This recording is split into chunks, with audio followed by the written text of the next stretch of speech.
Two friends meet up to drink some beers and talk about past times. Not yesterday, but long ago, it's scandals, wars and crimes. From Stalin's reign to Prohibition, Tudors, Pompey, Bush and NASA's mission, Edison's bulk, Genghis Khan's rise to victory. Forget your old teacher, it's time for Pint-Sized History. Hello and welcome to another episode of Pint-Sized History Podcast. My name's Zach. And I'm Joe. And today we've got a banger. We're back with the Nazis. I'm spoiling it straight away. You spoil my episodes every time, so I thought I'd jump straight in. But we are here. Everyone's been waiting for it. We've all been thinking about it. The Nazis. Yeah. When are we getting back into the Nazis? Yeah. And I can't wait. We're here today to talk about the Nazis in power. We did the rise. Okay, now you actually are just spoiling everything, though. Now you really just. Do you want to say any more? Or are you going to let me say anything? We did the Nazis in power. No. Season. We did the rise of the Nazis, which I did, and it was a great time. One of our most popular podcasts. It was best time. It was the best podcast, best podcast we've done. We both agreed that we couldn't just end it there because we're both so interested in the subject, but it's also just a really interesting subject, and people are interested by it. So we thought we should definitely do one of them once they're in power. And so that is exactly what I've done the research for today. But before we go any further, Zach, don't we have a sponsor? Oh, yes, we do. It's Crate Brewery. And they are a lovely brewery located in Hackney. And I think they have a new branch opening up in Canary Wharf, which I think we got invited to the launch of their new pub. But we did? I don't think either of us went. Oh, no. Yeah. I forgot about that. Sorry, Crate, if you're listening. But if you'd love to get yourself a nice, refreshing pint of Crate Brewery's beers, ales, hazies, soda cocktails. Yeah. We've got a friend that did the other day. Remember our mate Ben? I wish I would just give him a shout out. Yeah, shout out to Ben. Ben bought some Crate Brewery beers and let us know it. let us nuke. Ben, one eye of newt. Ben bought some Crate Brewery beers, and he told us the other day that he bought them and he enjoyed them, and he was very happy. Absolutely. So I tell you what, well done to Ben, and well done to Crate for supplying us with such tasty beverages. And if you'd like to get in on the fun, like Ben did, who is thoroughly enjoying his beers and his soda cocktails, thanks, Ben. Then please go to the Crate Brewery website. That's cratebrewery.com, and type in and check out Pint-Sized 15. That's PINTSIZED 15. And here's taste test. Oh, it's nice getting quick. It's delicious. And besides our sponsorship, Joe, don't you have some special news for all of our people watching this? Yeah. Well, that sounds so creepy. That does sound creepy. I suppose, yes, I suppose I do. Because, funnily enough, in the past week or so, I got engaged to my lovely girlfriend. Oh, is that the Italian girlfriend? That is the Italian girlfriend. You know Italian. I do speak Italian. Why are you turning it to that? That's such a weird thing. I'm just saying, I'm very happy for you. Thanks. That's really what I should have led with. Yeah. I'm the so Italian one. Yeah, it's the Italian, yeah. Yes, Britannia all those waves. No, but thank you very much for your kind words, and let's hope that you're invited to the wedding. Right, shall we get started? I think what we'll do is like a special wedding Pint-Sized History edition, you know? That would be fun. Would it fuck? Well, yeah, we'd do it like wedding themed, and we'd get smashed, and we'd be like, we'd wear suits. And, right. I was saying no, like at your actual wedding. Yeah, we could find a place to film, and we could wear our lovely suits, and we could make a themed about weddings or some shit. That might be fun. Go to the beach. No, John, we should go. We should go to Anzio or Monte Cassino. Cool. So when we get started, now that those formalities are out the way, you lover boy. Yes, thank you. Mary, look at me. Well, look, nothing gets me more in the romantic wedding mood than talking about the Nazi regime.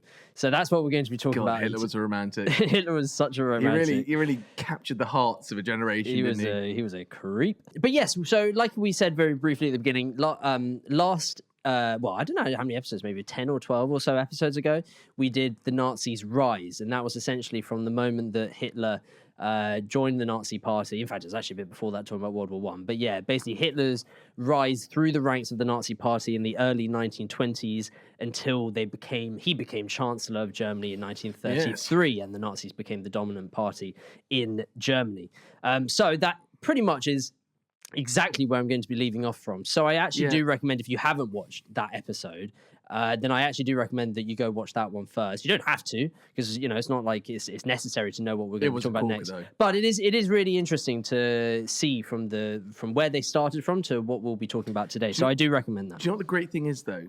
that episode is really interesting, and it's like the formative years of the Nazi Party, which is not the most interesting years. The fucking meat of the Nazis is the next 6 years. It's 33 to 39. That is when it gets real fucking crazy. Yes, and that is probably out of like all histories, pretty much my second favorite. Well, I was actually, funnily enough, you so say much that. shit happens. I was going to say two things to that because, firstly, yes, when I was researching this, I did think this is probably the podcast that I am researching today that is the one that you will know most about of pretty much any topic that I do. I think I know that you know a lot about this subject. The second thing I say is, Night of the Long Night, Kristallnacht. The other thing I would say, a bit of Kristallnacht. Don't mind that if I do. The other thing I will say is that you're not wrong. There is a ton of stuff that you could talk about throughout these 6 years or so, and that's a problem because we are doing just a two-parter like usual, or we're doing the usual length that we do for these podcasts. So. There are just some things that I kind of have to just go over just very quickly because we don't actually have time to talk about all the really bizarre things that the Germans did. Scrap the episode. I'm not going to listen if it's not all of it. I need all the Nazis. Maybe we can save some certain things to go into in more depth at a later point. But this is pretty in depth. And also, I know that pretty much any sentence I finish, you're just going to come in and go, well, actually, so I know that it's going to take forever to get through this regardless.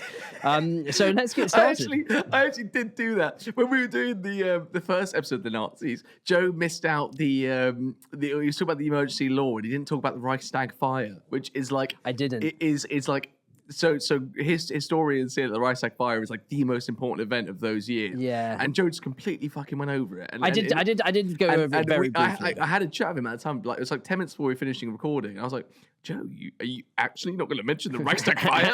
Like, how dare you do the formative years of the Nazis and not do the Reichstag fire? It was because. I'll quickly do it. I'll cut you off. I'll quickly do it. No, it's just because the research that I had looked into pointed to me that even though the fire, I do agree it was a mistake to not talk about it more, but because the fire was kind of just what they were looking for to make it happen. Yeah, it was a false flag. It was a false flag. It made me feel like, that's actually secondary to what I'd rather talk about more, which was the what happens after, the consequences of it. Yeah. Having said that, I agree. I should have probably talked about it a little bit more than I did. Go Google Reichstag fire.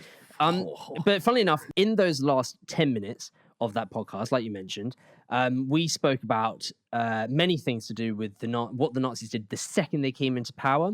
The most important for me, and the one that I touched on the most in those last 10 minutes, was the Enabling Act. So what we're going to be starting pretty much from exactly that point. The year is 1933, and Hitler is signing off the Enabling Act during his first few months in power, meaning he can now enact any legislation without consent from the Reichstag. Come on. Come on. Basically... This is it. This is where it all gets crazy. I love it. Yeah. Basically a law meaning that Hitler can do whatever he wants at any point, at any time, and no one can stop him. Yeah. Total power. It's like a Stairmaster, right? It's like, it seems very sensible at first. It's like the Family Guy skit, which is like... Yeah, more public services, das ist gut, yeah. Yes, Olympics, das ist gut. Euthanasia of the mentally feeble, das ist gut. It's true, he can basically just do whatever his heart desires. And the only things he really has to worry about, and there are some things he has to worry about, and we'll obviously talk about them, is the opinions. It's like he has power, but if everyone hates him and wants to get rid of him, the more enemies he has, the more difficult it is. So he still has to persuade. Just because he has power doesn't mean he can just do whatever he wants. Even the most brutal of dictators still have to abide by some rules, especially at the beginning. And the beginning is not easy for him. By far, one of the main reasons he was able to get elected was due to the Great Depression. The country is on its knees. Roughly a third of Germans are... No, you just don't when I'm saying something's on its knees, you don't need to just go for porn and start going gluck gluck gluck. That is so sus of you. Yeah, it really is. It's also really shit banter too. It is shit banter. It's to completely throw me off track, and everyone listening is really disappointed in you right now. I'm really sorry. I'm really sorry. All right, I'll say that again just so we can. The country is on its knees. Excuse me. The country is on its knees. Roughly a third of Germans are unemployed and hundreds of thousands are homeless. Hitler had campaigned on an economic rhetoric. The famous Nazi campaign slogan was Arbeit und Brot, which means work and bread. Well done.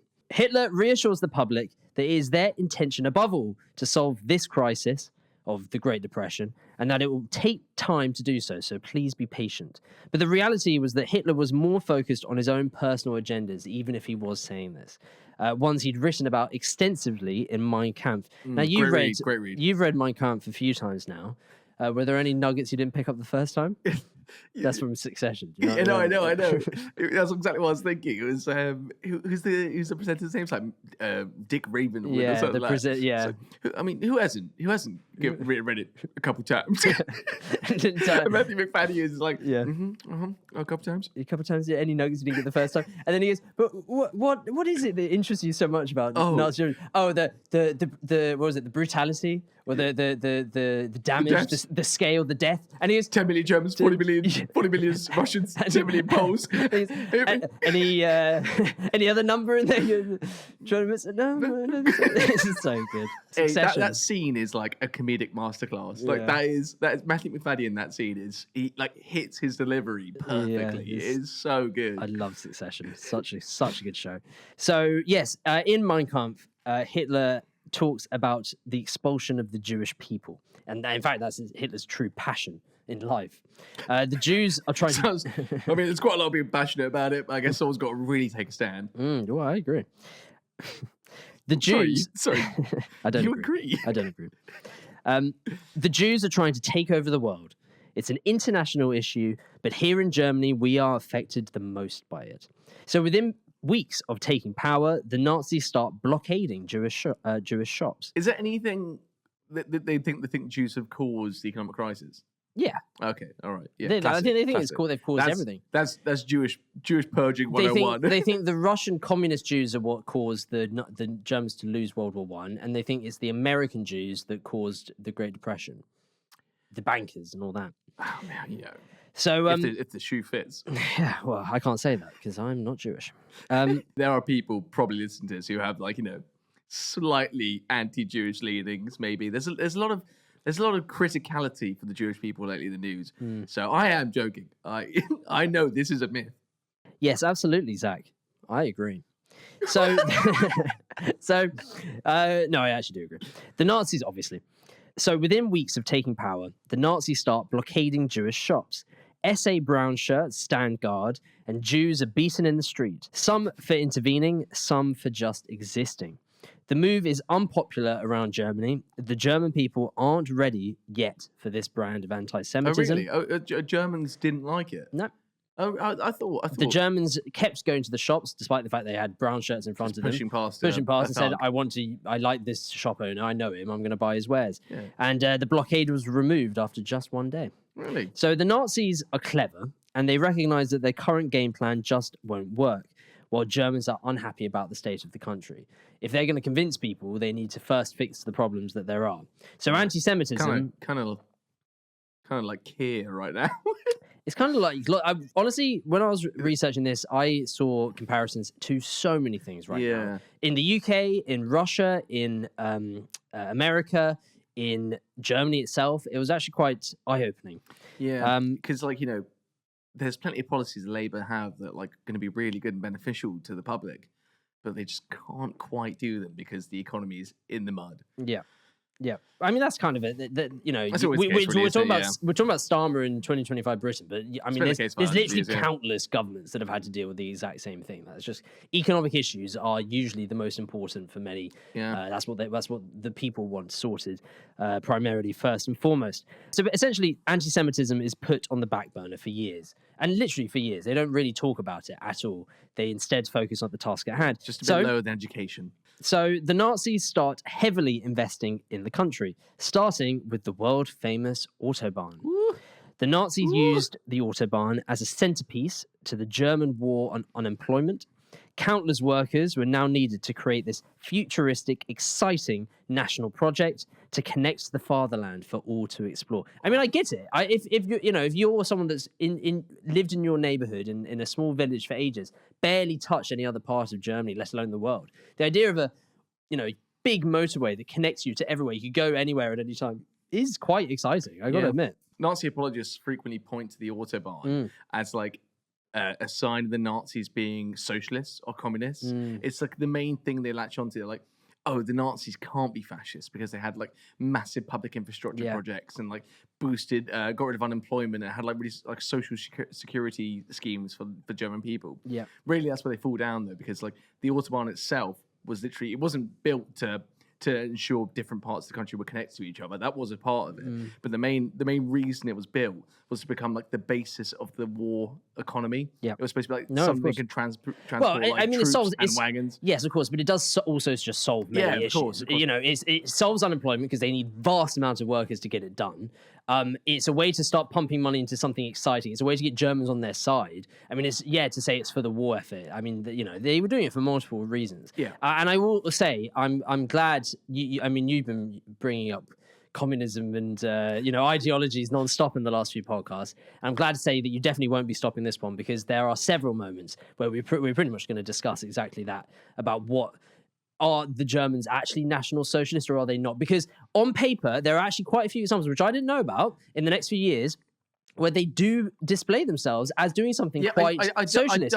But most of them, not all of them, but most of them, there's always an ulterior motive. Yeah, exactly. I don't want to give weight to it. Like, it's a really stupid thing that people say, no, they're not. The Nazis weren't fascists. They were socialists. They were called National Socialists. They were a different form of fascism and socialism. They were something completely different. But they weren't. They were just fascists. But like, people in their minds, for some reason. Well, they were fascists, but they still did the occasional socialist or the slightly left-leaning policy to help. Because at the end of the day, some of them were extremely popular, and the Nazis, even if they are fascists, are also a populist party that will do what it takes for their people to like them. Yeah, but that doesn't mean that. If you were to say to me, are they left wing or right wing? I would obviously say they're extreme right. I'm not saying they're left. I'm just saying to say that they haven't done any left wing policies is incorrect. No, I'm not saying they haven't done any. I'm saying that the ones they do, like you just said, are for an ulterior motive. Like it's feel like they're.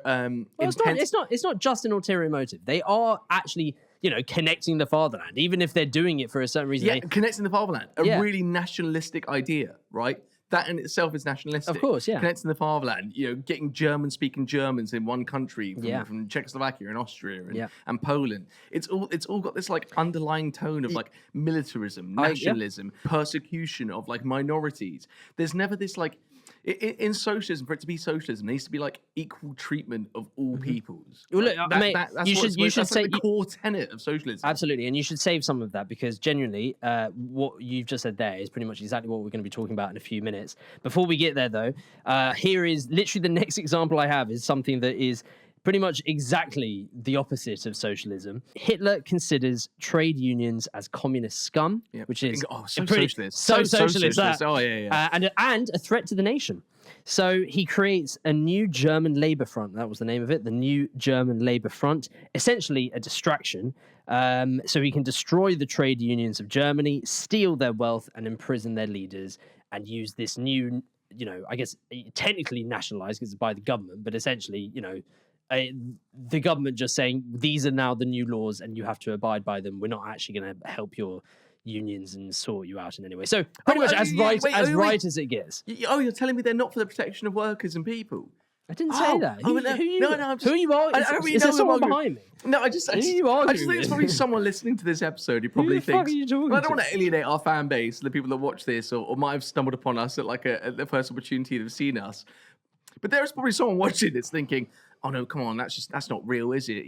Well, they're socialists. You just said a really, really important fact about how they're not socialists, but they've done other things too. Everything comes back to fascism. Everything. Now, I'm sorry getting really impassioned, but like there are blatant signs of how fascistic they are. And like that is such an obvious one, but people still on TikTok and Instagram comment sections are like, no, they're actually National Socialists. That's right. I'm sure I'm going to be having this exact same rant every 5 minutes for the next 2 hours. You will, well, because we're not done. There's a few other points of interest to do with exactly the same topic.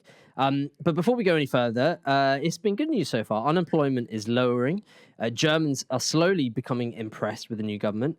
And now it's time for the Nazis to start winning over their loyalty.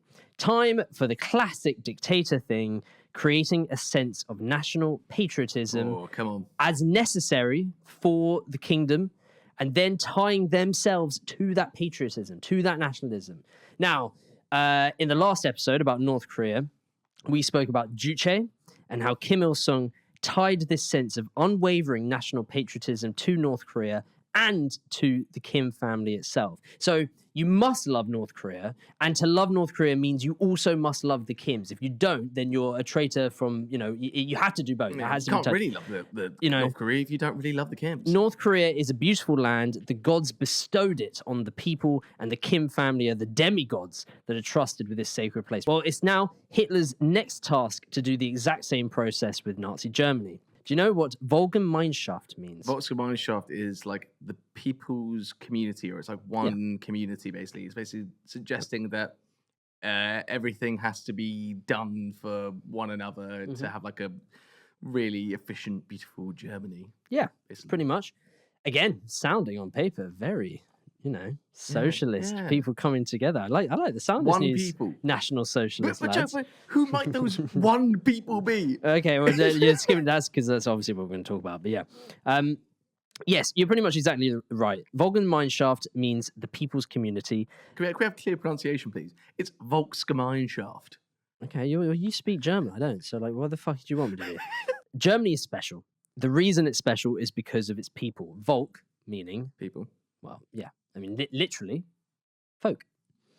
Same word. Didn't actually know that. Yeah, well, VF, come on. Folk. The concept, but yes, people, that's the other, it just means both. The concept is German people achieve outstanding things when they work together. It is a communal message. And really, it is quite a nice, wholesome message. If it didn't have any, it's quite true as well. It is. Germany does do outstanding things when they're together. Fantastic. Have you seen their football national team? I mean, Christ, the togetherness. Yeah. I tell you, that is a true example. That 2012 World Cup team. That was 14.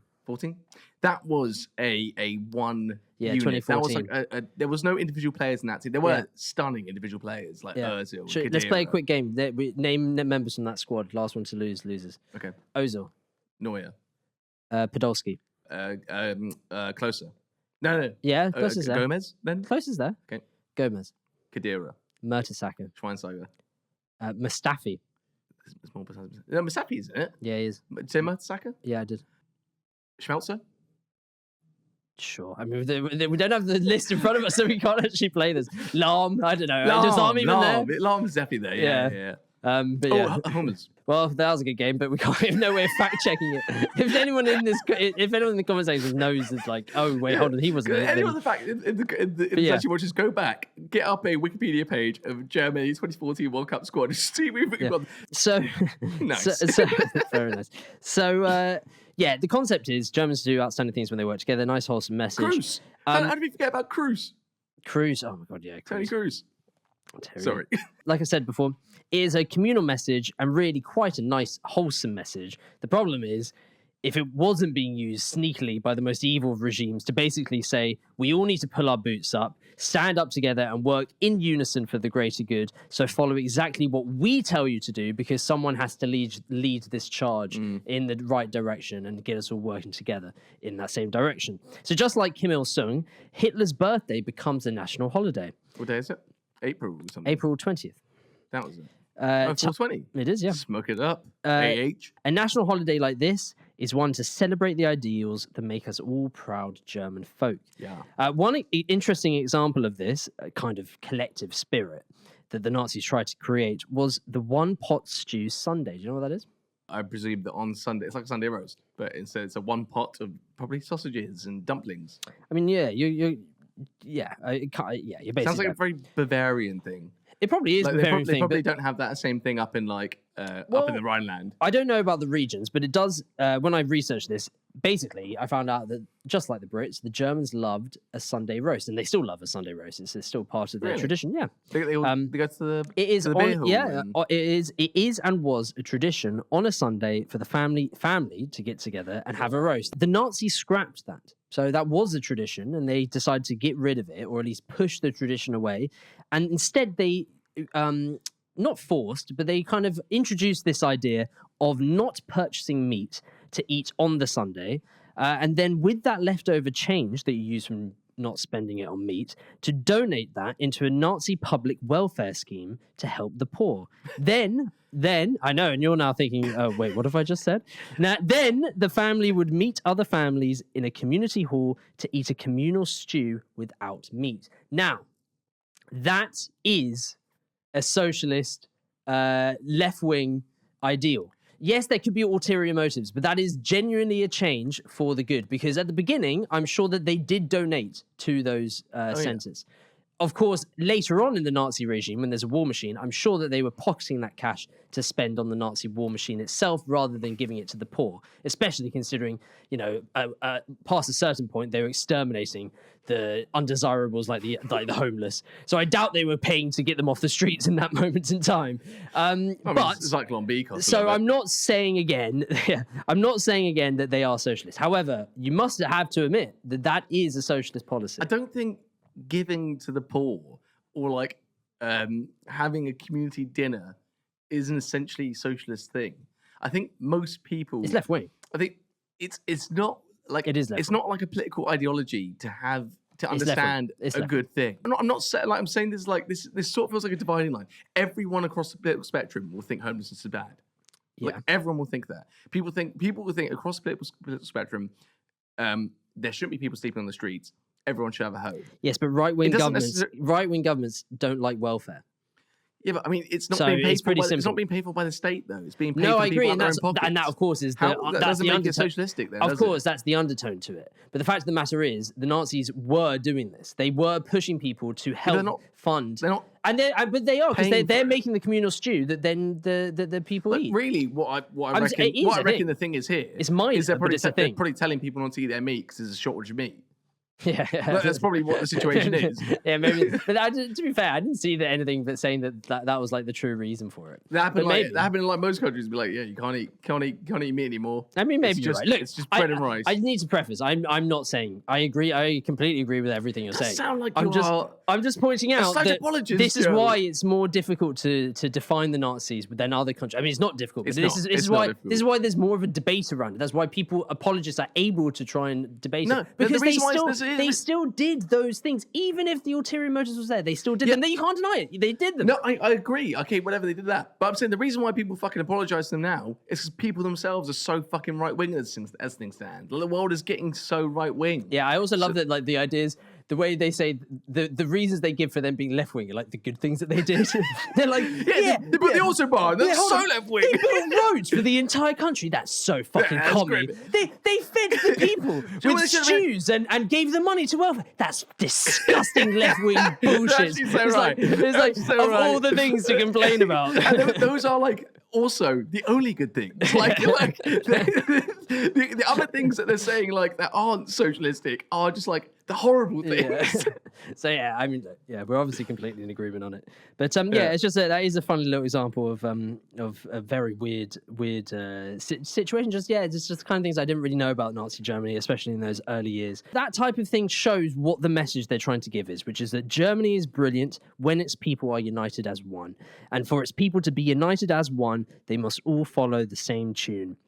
The person in charge of that tune being Adolf Hitler, their tireless leader who works every day to drag the patriotic German people out of this desperate depression. Herr Fuhrer. Another funny little example. Or Der Fuhrer, maybe. Another little example I have actually, which is very odd. It's apparently German newlyweds would now receive Mein Kampf as a wedding present for free. That's pretty nice. I'm going to send you and Bear a copy on your wedding day. Yeah, I mean, that's pretty nice. Nothing gets you in the mood for a honeymoon like reading a bit of Mein Kampf. Babes. Persecution, the Bolsheviks. My God, my fiancé walks into the... Lebensraum, babes. Walks into the... What are you reading there, honey? No, nothing. Nothing. Just hide it behind the sofa. No. She walks in, she's like, what are you reading? I'm just reading about Lebensraum, baby. Lebensraum. Oh, tell me more. Well, here they say something really, really bad. Just really bad. Mostly about Jews. That gets my rocks off. Mostly about Jews, yeah. Yeah, it is not lost on me, the irony of us doing this podcast face to face. Me, Aryan Catholic, and you a commie Jew. I mean, with my Catholic Aryan fiance. Oh, right. Oh, fuck. Oh, shit. Hitler's down in the deepest depths of hell, Fuck. so looking up, so confused. Like, hold on, what are you meant to be? Get out! Oh fuck, what's the German pistol called? Luger. Get out your Luger and shoot him, mein Sohn. Mein Sohn. Yeah, that is. Yeah, That's tough, isn't it? it's funny that. Do But you know what? feel like you're a superior race? No. Did you see me on the last pod? Jesus Christ, I look so deathly. How that could be considered the best? How that could be considered the best race? Like, my God, if you got a second, go to the previous like a fucking pod. ghoul. I look like I was about to die. So no, Yeah, I I don't. did. I was showing my partner Carrie a clip of the podcast from last episode, and it was like it switched from me to Joe, and she like looked she's like visibly shocked. She's like, "Whoa, So like who's that ghost on my camera?" It's so mean, but it's true. I looked awful. So yeah, Hitler's got to explain that one. If the Nazis want to become synonymous with the strength and patriotism of the country, then famously, what else can they do to embed their beliefs and infest the hearts and minds of the German people? Start with the kids. Well done. Get it in the kiddies. Well done. Look at that. Get it in the kiddies. Target the children. Spot on. Yeah, der Hitlerjuden. The kiddies. Hitlerjungen. So instead of a Boy Scout movement, we've got a Hitler Scouts. Yeah, come on. Hitler Youth. Hitler Youth That's movement. There you go. Hitler Boy Scouts. Hitler Boy Scouts Hitler Youth. Young Boys. The Adolf Hitler Young Boys. Come on down, the Hitler Young Boys. Youth movement. So basically, the Hitler Youth movement, I mean, for the first time, because, you know, they don't remember much. They'll remember the sad years after the First World War. And for the first time, they don't feel ashamed of their country. Because every German has been told to feel ashamed, especially after the Treaty of Versailles. Yeah. And suddenly, they've been told to be proud. To feel proud, invigorated. I guess you could say they shouldn't have really felt ashamed after World War I. No, of course they shouldn't. World War I was a shit show across the board, No one should have felt that. But at the end of the day, because, you know, that's why Hitler lost. got elected. It's like because this like unfair pushing of responsibility that Germany had to take the brunt of it just meant that was the breeding ground for Hitler. And that's why Hitler then uses that to convince everyone. It's like, if you've felt ashamed your whole life, or at least for the last 20 years, and someone comes along and says you don't need to feel ashamed of it, and step up, and you should feel happy and proud of your country, this beautiful country. Yeah. Then who wouldn't, lap up that kind of lovely. It's a lovely country. When was the last time you went? 2 years ago, I think. I went to Austria though, and Austria and Germany, in my eyes, are never the same been. thing. Never been. Austria is absolutely stunning. Like it's just a beautiful country. Like the people there are super friendly. The landscapes are incredible. It's all like hilly and rolling green fields. Yeah, basically. I'd love to see Austria. Yeah, so the Hitler Youth movement, it wasn't just the boys too. The girls got one. Do you know what it's called? The Hitler Youthies. The Hitler ladies. No. Ladies. As you speak German, I'll get you to translate it. Sorry for the accent. Der Bund Deutscher Madel. The Bund Deutscher Madel. Madel. Madel. Madel, yeah. The fun German something. Der Bund is the band, or the band. The league, the group. The band of German women? Yeah. Girls? Madel, maidens. Oh, right. So, okay, that's so yeah, girls. So yeah, well, literally, I would have thought like Frau or something. Literally, it's the band of German maidens. Also, can I just say, I haven't done Duolingo German in about a year and a half. The band of German maidens, literally, but yeah, the League of German Girls is the girl version. Fascism requires communities and peoples to split up, to divide, to stop working together, and eventually to hate each other. That is a key part of what makes fascism fascism. So how does Vollgemeinschaft, which I'm sure you're going to correct me in a second, work alongside that? Because in theory, Vollgemeinschaft does the opposite. Now is your chance to wax lyrical about this. Well, yeah, because Volksgemeinschaft, it's bringing one people. But the theory is that the theory is it's the people all together working together. But it's not. Why is people, it not like that? Because it's not the people. It's one people, and it's Aryan Germans. It's white Germans, and then, if you're really lucky, blue eyes, blonde haired Germans. Yeah. Look at this guy. Look at this guy over here. Me, he's love me. I mean, my hair's not really as blonde anymore. But when I was a kid, it was bleach blonde. Yeah, my hair was blonde when I was a kid. Bright blonde. But now you're not blonde. No. I'm a You're dirty. not one of us. I'm a dirty rat. Oh, Jesus. Jimmy Rat. Glad you said it. Yeah, my dad's watching. Pretty disappointed at me for saying that. Would he watch a Nazi episode? Yeah, as long as I don't go harping on about Jews, because he gets really upset when I badmouth Jews on the podcast. Well, but I am to be Jewish, fair, Dad. I don't think you should on a Nazi one. No, That's not that's a bit tone deaf, that'd isn't it? be Yeah, a bit it's not tone ideal. deaf. Yeah, so what I would say, yeah, it's ideal. In theory, it's a socialist principle, but then when you drill into the detail, you realise that the one people they want are Aryans. Yes. So inherently, it's divisive. Yep. It's fascistic. Yep. It's not socialist. Yep. It's not treating everyone equally. Yep. Fascists. You Nazis. Fascists. Yes, fascists. You've got that pretty much spot on. So this is another classic from the Dictator Handbook. It's to hand people a lift out of the shit, but at the same time to quietly say in the small print, it comes at a cost. Putin's message to the starving Russians after the collapse of the Soviet Union was, I will save you. Trust in me, but be aware some civil liberties you take for granted will go. He bent all the systems, all the oligarchs, all the media, all the ecosystems to himself and to his rule. And Russia now is a very different country to what it was in 2001, for example. Hitler's message to the starving Germans after the Great Depression, I will save you. Trust in me, but be aware it's not all of you I'll be saving. It's you, the proud German. But the small print is the communists, the Jews, the minorities, the liberal elites. The gays. They aren't joining us. The gays, blacks. absolutely. The homosexuals. It wasn't just Jews that got it. It was the wheelchair bound and the gays. Yep. Well, it's more than them as well. Yeah, that's a bit simplistic. They aren't joining us. They are the reason we're in this mess. Just ignore them while I lift you, specifically you, out of poverty. Don't look at them. Don't acknowledge them. In fact, if you want to spit at them while I lift you up, then go right ahead. That's the message that he's giving to the German that's people. your right, isn't it? He's basically saying, look, I am going to save you, but the people, your neighbors, or the people that are part of your community that are the reason we're in this mess, they're going to have to go. So I'm here to save you and your family and your family's family and your neighbors that are also white Germans, ethno-Germans, but that Jewish shop owner down the street, you're going to need to forget about him. Now, what say you, starving German peasant? Do you want to be lifted up out of this situation? And they go, well, I do like the shop owner. He seems quite nice, but I mean, can you? Let's see what he can do. Suddenly, there's an autobahn. Suddenly, unemployment is going down. And he goes, well, I mean, I do feel like I've got more money to feed my own family, and I am noticing a few things here and there, but. If this is what he meant, maybe the occasional racist remark, then that's blockading the shops. That's fine, isn't it? That's fine. So that is one of the key tenets of any fascist, any dictator, any type of rule that is about saving a country that is in desperate need.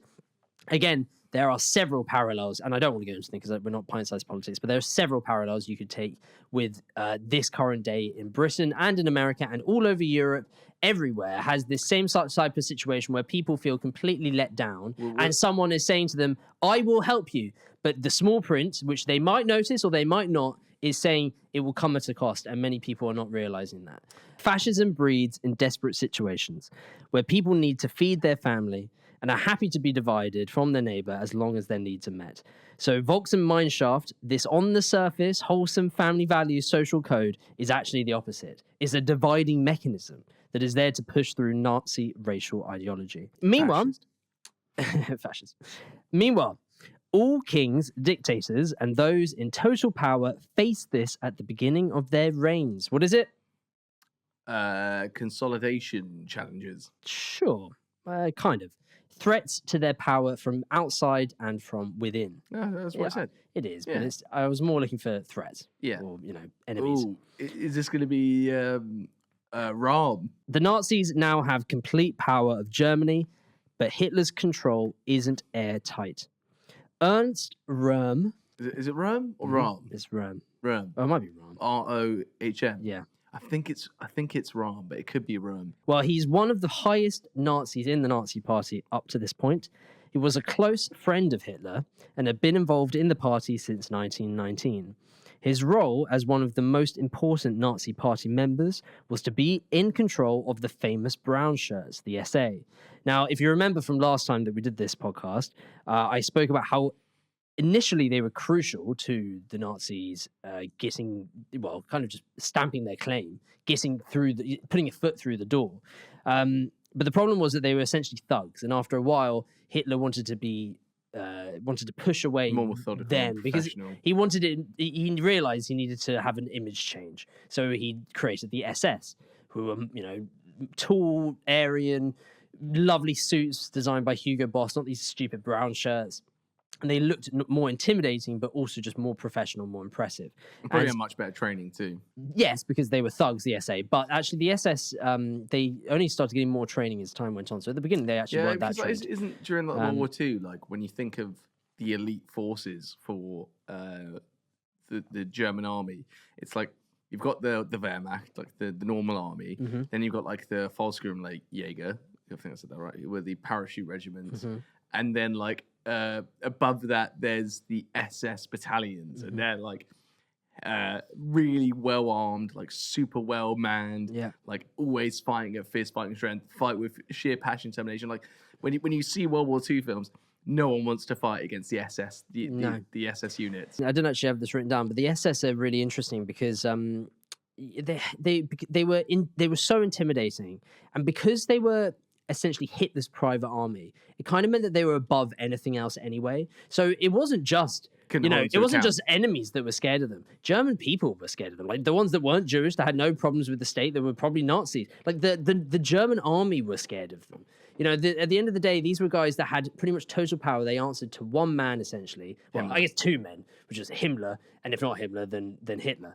And so, they basically had free reign to do anything. And on top of that, they were really, it became a bit of a boys' club in the sense that, like, they were brought in, all looked the same because they were all Aryan, all supposed to be tall, handsome, well-built, athletic. And they all were taught the same, not when they went to these schools that were eventually built to suit the SS, they were not only trained in becoming an SS officer, learning how to use a gun, learning what to do in certain scenarios. But they also just taught ideology. These are young, disenfranchised men that have come together and they've been brought into a room where they're all alike and they're all fighting for the Nazi cause. And so that's, it makes sense when you think about it, that they would be the ones that orchestrated the Holocaust. Because it makes sense that these are the most fanatical, because they were brought up to believe it. They were all together. They got paid well. They ate well. These were guys that had basically I was going to say coolest, in the sense that, like, as a young man, you were the shit if you were an SS officer at the beginning. Obviously, once the atrocities start beginning, everyone starts going, okay, well, you guys are total scum. But at the end of the day, at the beginning, the SS were cool. They were the ones. They had the Hugo Boss suits. They were the thing. So you kind of, as a young man, you would buy into anything that they threw at you, ideological wise, because at the end of the day, you were able to. They become just like echo chamber within the Nazi Party, and probably within the SS and the Gestapo, where, like, because you have like only people that sympathize with each other, and because they're all together talking about ideology all day long, and like their politics all day long, that they just, like, they ferment and become, like, more extremists, and, like, slowly but surely the ones who are, like, fairly moderate, wanted to be in the SS because it's, like, great salary, great pay, good positions, they're eventually being like, God, I've heard for 5 years from Hans and Lars about how bad the Jews are, and now exactly. Now there's when only you one say solution. something enough times, you start feeling like more of a fact, even if it's completely fabricated, made up bullshit. And at the end of the day, most of these young men would have come in and known nothing about racial ideology, white supremacy. They would never have thought about that before. But now, when they're being, they would have heard it. But you know what I mean? Like, they would never have thought about it. And suddenly they're in a room where everyone is just talking about it nonstop. You're the shit. You're what the perfect people should be for the future forever. I mean, after a while, you're going to start loving the compliments and going, to be fair, I am kind of the shit. So, pretty dodgy. Anyway, the SS are in and the SA are being phased out. Interestingly, the brown shirts at this point are still a huge force. By 1934, there were 4.5 million brown shirts. Really?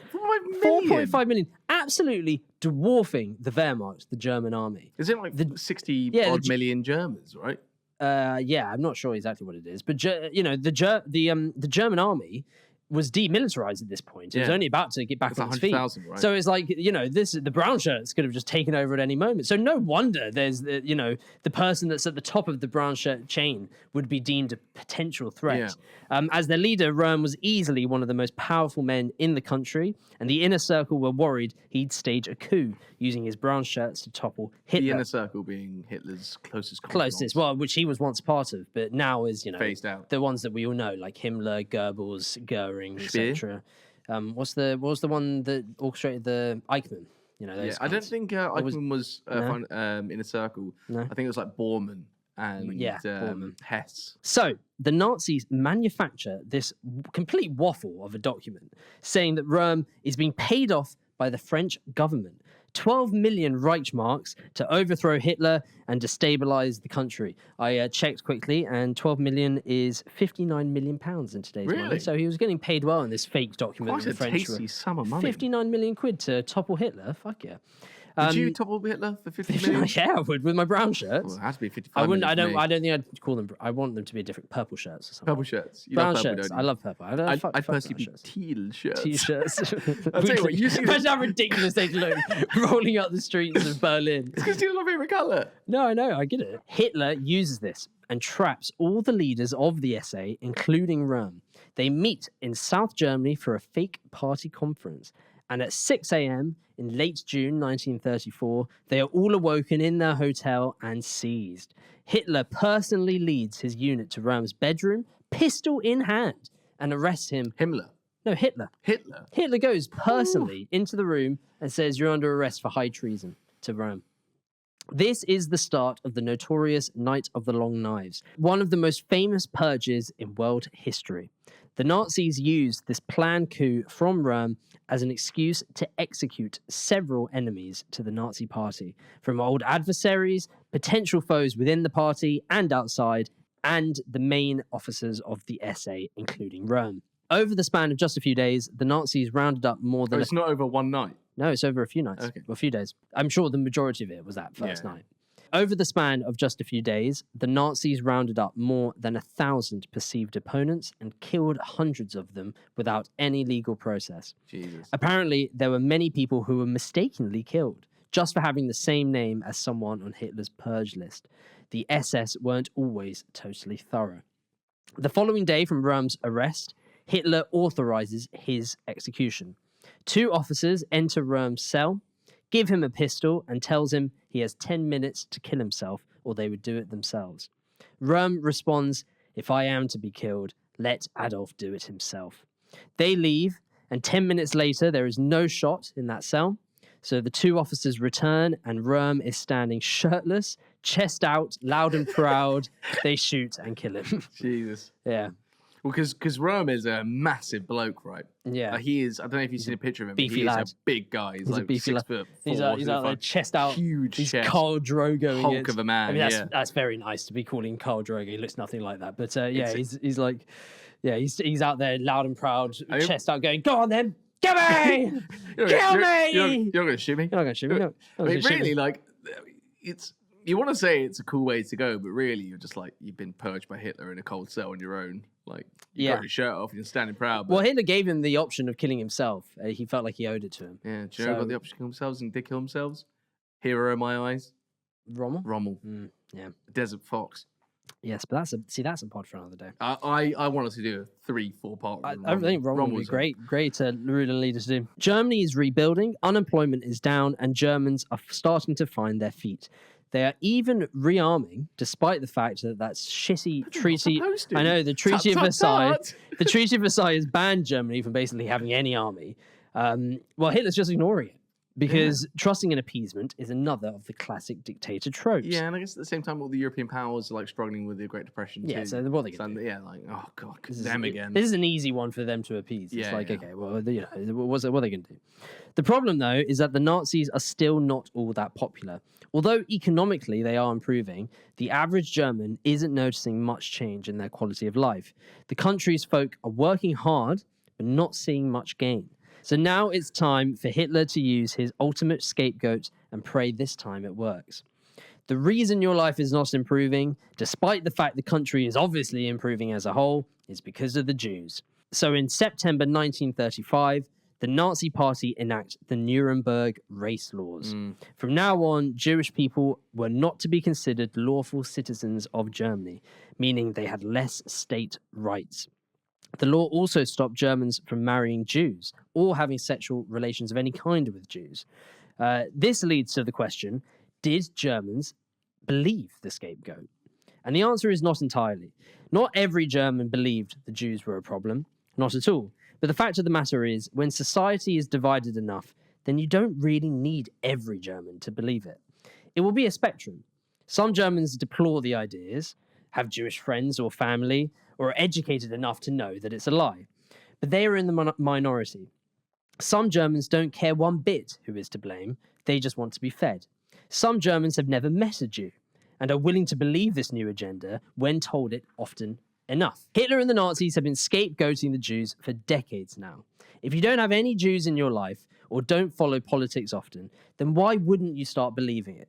And you only need a majority of Germans to be okay with the lie, not even to accept the lie, just be okay with it for the lie to then infest society.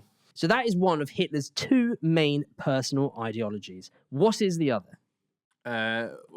Jews? The Jewish problem is the number one. What is the number two? Well, I felt like there's more than two. There are two, but these are the main two. The second two is reuniting all German speakers under Germany. Yeah, I mean, that's part of it. Or conquest. It's bigger. It's imperial conquest. Yeah. The one word is your favorite German word, Zach.